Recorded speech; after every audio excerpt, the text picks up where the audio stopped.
Balik lagi di Beyond the Game, masih bersama gue, Vino, dan masih didampingi sama Pak Ceo.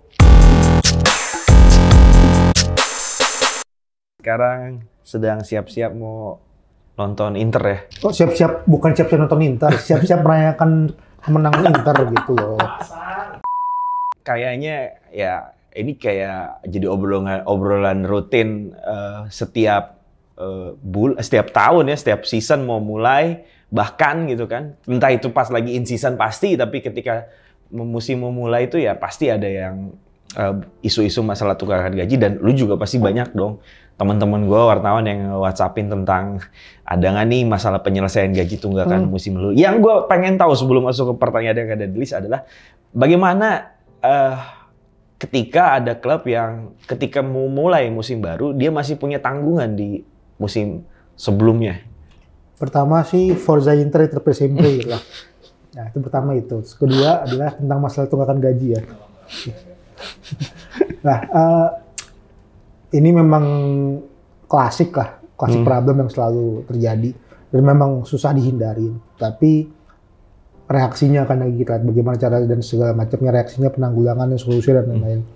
Untuk tahun ini sebenarnya karena masalah habis kanjuruhan Liga 2 nggak main, di situlah polemik terjadi gitu loh.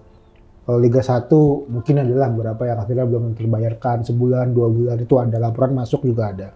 Tapi relatif jumlah timnya juga satu tangan, dalam artian di bawah 5 mungkin. Setiap klubnya juga nggak semua yang tertunggak, beberapa itu rata-rata tuh pemain yang sudah keluar, bukan pemain diperpanjang dan lain, masih menyisakan sebulan 2 bulan. Adalah rame-rame sedikit teman yang mungkin juga tahu di media siapa, tapi sependengaran habis itu juga terselesaikan lah, Liga 1 terutama. Liga 2, kita ada laporan resminya bahkan sudah terproses secara hukum 150 kasus yang belum terselesaikan. 150 kasus? Itu yang sudah masuk ke NDRC, dalam artian yang sudah masuk, yang belum masuk banyak juga. Yang belum masuk dalam artian masih dalam tahap korespondensi, atau dalam bahasa hukum tahap somasi, atau dalam tahap baru lapor, dalam tahap pengumpulan data, itu sama juga banyak yang belum termasuk itu 150. Dan mayoritas ya karena tidak dijalankannya Liga 2. Yang kemarin saat nggak jalan Liga 2, warning kita kan adalah masalah penyelesaian kontrak. Dan beberapa tim appreciate yang diselesaikan gitu loh. Terselesaikan bagaimana nih selesainya nih. Entah apakah ada terminasi, entah apakah ada kesepakatan kompensasi, entah apakah adanya pemotongan, tapi ada obrolan dengan pemain setidaknya. Meskipun tidak full, tapi apresiasi bagi klub yang mau punya keinginan untuk ngobrol. Tapi banyak juga yang akhirnya main cuek-cuek bebek aja gitu loh. Bahkan bukan cuek bebek, cuek serigala lah, bahasa gue dicuekin banget gitu loh. Di blok, di segala macam yang kalau bebek doang kan enak dimakan, kalau yang serigala nggak bisa dimakan masalahnya. Yang itu tuh banyak juga gitu loh, yang pemain ngechat di blog, pemain nelfon nggak diangkat, ya di blog nggak bisa diangkat juga lah.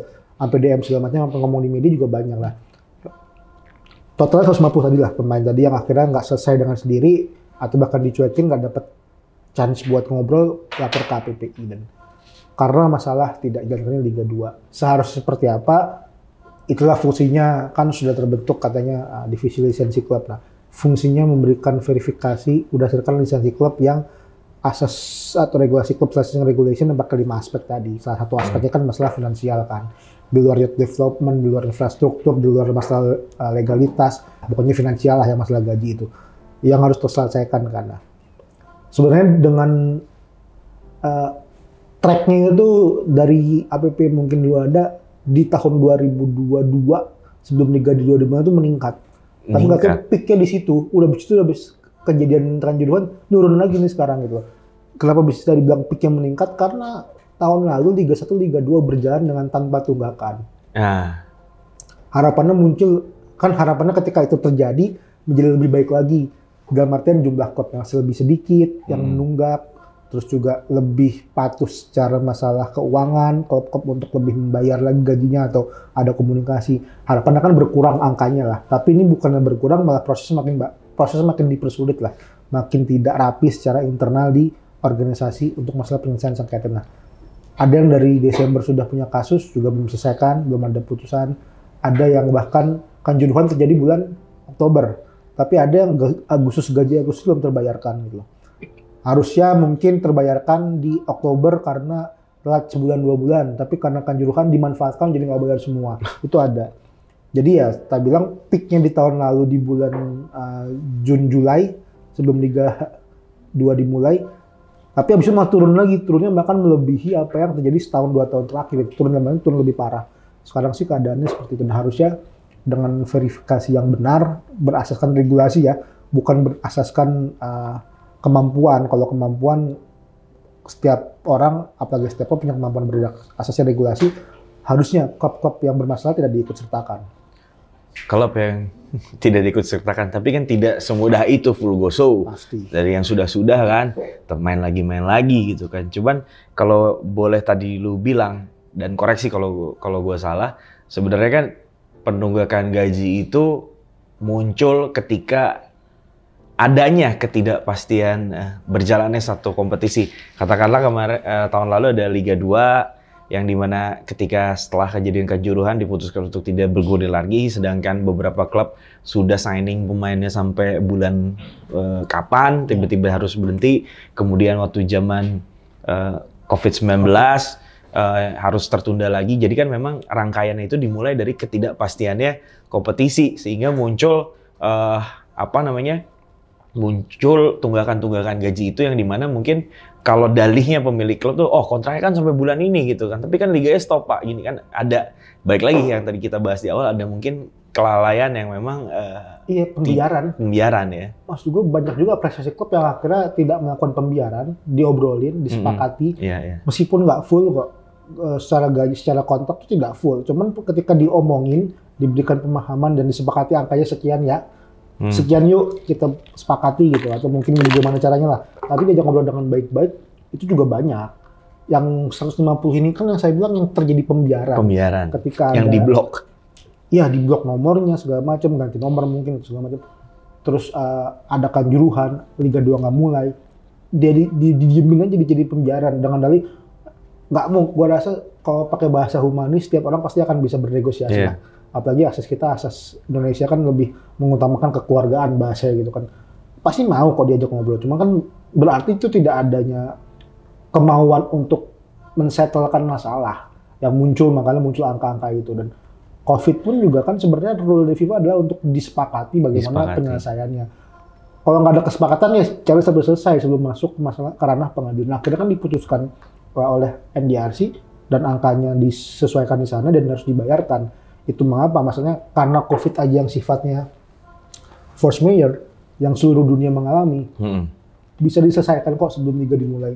Ini bukan mengecualikan secara humanis, Kanjuruhan harus diselesaikan lah masalahnya. Tapi itu topik berbeda. Cuman secara wilayah atau secara size, ini bukan masalah dunia dan ini bukan force majeure.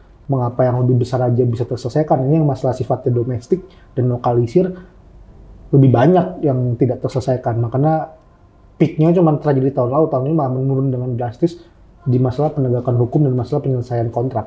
Apalagi di Liga 2. Tapi yang lu bilang tadi ada kekhawatiran masalah tunggakan gaji dari klub Liga 2, kita tahu juga memang dalam beberapa musim ke belakang ya banyaklah black note buat klub Liga 2. Tapi jangankan Liga 2, apakah ada klub Liga 1 yang punya masalah tentang gaji pada pemain asing? Gak usah jauh-jauh di musim lalu deh. Yang heboh-heboh kan pemain asing rata-rata. Yang ada sampai CEO klub kena hukuman komite etik FIFA, yang sampai ramai puluhan miliar digugat karena memang tidak bikin adendum. Sebenarnya ada yang nanya pemain gimana kalau klub Liga 1 nggak mau bayar pemain asing.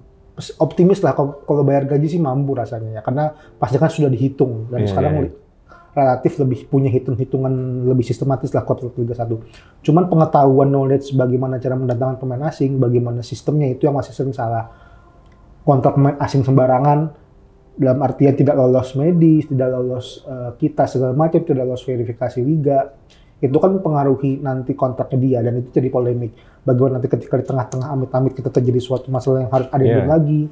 Kan hal-hal itu yang knowledge setiap tim belum bisa katakan dengan keras, gue bilang belum begitu banyak mengenai masalah regulasi, terutama regulasi pemain di setiap sektor tim tuh harus punya paham tentang itu. Nah, indikasi itunya yang akhirnya takutnya membengkak, tidak ada pengetahuan yang cukup mengenai mendatangkan pemain asing, jadinya relatif menjadi masalah di masa mendatang. Kalau untuk masalah gaji doang sih, deal-dealan berapa, nggak mungkin ada yang ngedeal seharga sekian tapi nggak mau bayar. Rasanya hanya orang bodoh aja yang mau kredit tapi nggak mampu bayar.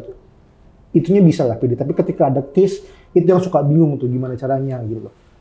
Potensi case-nya di pemain asing begitu besar dan angkanya relatif besar. Jadi kita punya pengalaman belum cukup baik untuk terhadap, pasti selalu ada masalah di setiap tahunnya dengan pemain asing di Indonesia. Jadi perlu berhati-hati di situ ya. Jangan sampai malah menurunkan quality. Kita kan mau menambah pemain asing buat mengejar status liga kita menjadi liga terbaik. Tapi ketika liganya sudah mungkin secara permainan menarik, tapi secara administrasi nggak menarik kan menjadi tidak dilihat enak untuk pemain-pemain asing datang ke sini. Kan banyak juga yang nggak mau lagi lah main di Indo karena memang masalah mulu gitu. Ada juga yang betah di sini karena supporter dan lain-lain. Jadi yang selama gue liputan yang gue tangkap, sometimes kelalaian administrasi itu bukan masalah lu telat bayar gaji. Tapi kalau masalah telat bayar gaji, benar kata Pak Haji tadi, semua klub udah punya kalkulasi yang matang untuk datangin pemain asing. Tapi kadang kelalaian administrasi itu adalah poin-poin justru yang di luar gaji gitu kan. Apa sih yang paling sering terjadi kelalaian administrasi di luar gaji ya? Di luar ketelatan gaji ya? Harusnya ada standar atau ada rule ketika pemain asing itu mau masuk ke sini. Yang paling tidak diketahui orang itu adalah ada di artikel 18 RSTP Regulasi Status Threshold Players FIFA. Artikel 18.4 tulisannya validity of contract may not be subject to medical examination and or grant of the working permit. Jadi adalah validitas kontrak tidak akan terpengaruh oleh hasil dari tes medis dan juga dari izin kerja. Nah, rata-rata kan sign kontrak dulu, baru MCU atau harusnya PCMA di sini. Sign kontrak dulu, baru urus kitas. Nah, ketika kitasnya nggak dapat dengan alasan yang di luar kendali klub, ketika tes medisnya memang nih pemain bermasalah nggak lolos, tapi udah sign kontrak, itu kontrak tetap berlaku. Pemain asing itu kontraknya kan kita tahu berapa, nggak kecil gitu. Ini orang nggak bisa main karena nggak lolos tes medis dan nggak lolos kitas. Karena kan kalau 2 tes itu nggak lolos nggak bisa main. Masa mau mainin pemain cedera? Masa mau mainin pemain nggak punya kitas? Ditangkap imigrasi dong. Buat pemain cedera atau soal medical examination harusnya punya sistem yang lebih rapi lah di kita. Bagaimana caranya? Tapi kalau di luar tahu lah. Tes medis dulu baru diumumkan. Kalau kita kan suka kebalik tuh. Dan tesnya juga levelnya kalau di FIFA namanya PCMA, bukan MCU itu. Nah itu kan harus lebih ngerti juga apa bedanya MCU dan PCMA. Nah lalu kalau masalah working permit, memang datang ke sini harus ada bikin kita, harus ada kontrak. Nah ini kan yang harusnya dibenahin bagaimana nggak hanya deal-dealan dengan yang sifatnya media daring, tapi komunikasi dengan Kemenkominfo juga perlu. Bagaimana pemain sepak bola itu dari luar bisa kesini dulu deh tanpa harus punya izin kerja, atau mungkin bisa mengapply kitasnya itu tanpa perlu ada kontrak yang sifatnya resmi dan detail. Itu kan harus diobrolin, jangan sampai alasan klub ya karena nggak bisa kalau mau nge-apply kitas harus pakai kontrak full. Betul memang alasan, tapi kan di regulasi bolanya juga ya kalau karena nggak dapat kitas ya dia nggak bisa main, nggak bisa diizin kerja gitu loh. Imigrasi bisa tiba-tiba nangkep.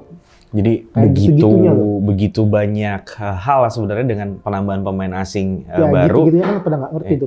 Kadang tahun lalu pun 4 pemain asing aja masih banyak yang lalai masalah kontrak, apalagi nambah sekarang 6 gitu. So memang poinnya banyak klub yang belum punya awareness ya terhadap masalah poin-poin kontrak tentang pemain asing. Yang tadi gue bilang kelalaian tuh bukan melulu lu telat bayar gaji, tapi memang kelalaian tuh ada poin-poin lain ya, terutama tentang masalah kontrak. Tadi lu bilang juga secara on paper kalau klub yang masih punya tanggungan di musim sebelumnya harusnya dia nggak boleh berkompetisi. Coba sekali Bro tanya ke manajemen klub lah, klub-klub yang cukup bagus secara finansial dan manajemen. Tanya aja, fair nggak nih kalau lu sudah mengelola klub dengan baik, ngegaji pemain dengan baik, setelahkan pemain dengan baik, tiba-tiba bersaing dengan klub yang nggak mampu bayar gaji pemainnya, dianggap dengan level yang sama. Pasti kan, ya mau dibuka pasti ada berapa manajemen ngomong, nggak fair nih, kita udah pemain kita bayarin gaji, kita berusaha setengah mati, masa klub itu masih bisa main? Jawabannya pasti akan begitu kok, cuman memang nggak kedengeran aja secara media. Itu coba tanya dengan manajemen klub secara informal, pasti jawabannya gitu kok. Yang ngerasa kita udah mati-matian nih untuk nyari uang buat bayar pemain, masa yang situ dibiarin dari bulan Agustus, masa dibiarin buat main juga? Nggak fair dong, pasti kayak gitu. Suara fairness itu nggak muncul dari APP, tapi dari dari klub, dari pemain yang ngerasa berarti nggak fair. Nah, keadilan itu kan bisa lihat dari situ. Kemauan untuk menyelesaikan kan juga bukan dengan hanya dari klub dan APP atau pemain, tapi juga mungkin butuh tangan yang lebih tinggi, dalam hal ini mungkin liga, mungkin juga federasi. Nah, itu terjadi di tahun lalu sebenarnya. Ya mungkin klubnya juga kayak gedek kali ya, gue udah mikirin rencana finansial matang segala rupa, mulus. Tiba-tiba bersaing dengan klub yang gimana sih gitu kan, lo nggak baik dan nggak ada hukumannya sama sekali. Atau mungkin nggak sih sebelum musim mulai lo dikurangin poinnya lah, nggak usah berkompetisi. Tapi dan kalau sebenarnya nggak usah bisa main aja, karena itu terjadi Pak, yang saya bilang dan tahun lalu itu banyak klub yang harusnya nggak bisa main. Di last minute akhirnya bisa main karena diselesaikan gitu. Itu terjadi, dan mau bilang pakai demi Tuhan agama apapun lah, gue boleh bersumpah lah. Itu terjadi yang kalau kita APP nggak ngasih surat rekomendasi nggak akan jalan, dan kita memberikan itu karena ada pelunasan gaji pemain, atau mungkin ada satu tim lah yang belum selesai karena memang kasusnya begitu lama dan bukan. Kalau lu boleh buka itu sebagian kecil, sebagian besar, atau setengahnya dari klub Liga 1? Klub yang hampir nggak bisa. Liga 1 sih enggak, Liga 1 cuman ya sebagian kalau kecil mau nyebut ya? nama Liga 1 cuma satu tim lah. Dan itu selesai. 1/17 soalnya.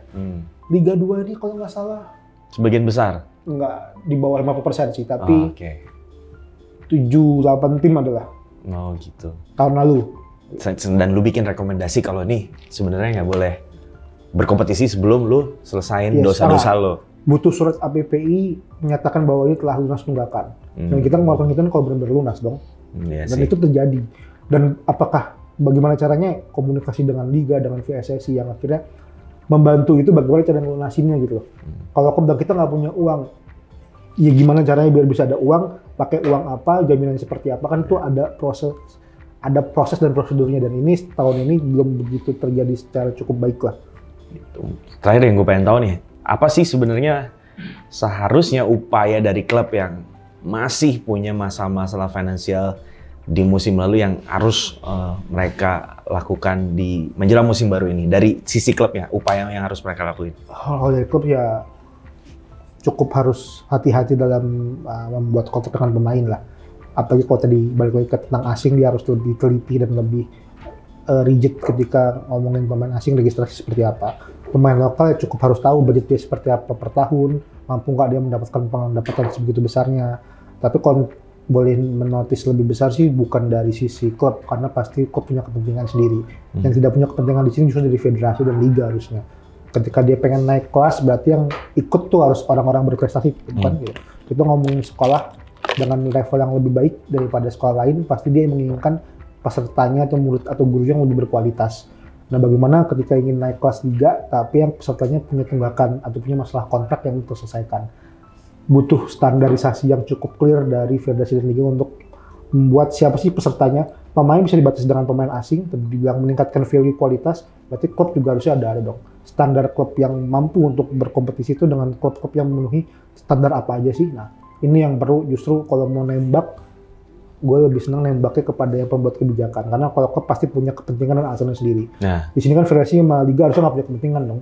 Dia mewadahi semuanya, dan ketika dia pengen menaikkan level, berarti kan yang ikut pesertanya harus yang punya the top quality lah gitu. Ya, gimana kita mau pindah sekolah yang lebih bagus, kampus dengan grade A, tapi yang pesertanya masih anak-anak yang nggak mau belajar, gitu. Jadi intinya emang harus berharap juga sama si regulator itu sendiri ya, dan si operator itu sendiri supaya yang kayak gini nggak ada lagi. Walaupun ya klub juga harus berupaya untuk nggak ngulangin kejadian yang sama tahun demi tahun, musim demi musim. Dan demikian pembahasan yang sangat bernas dari Bapak CEO. Dan sekian Beyond the Game yang tadi ngebahas masalah tunggakan gaji. Ciao.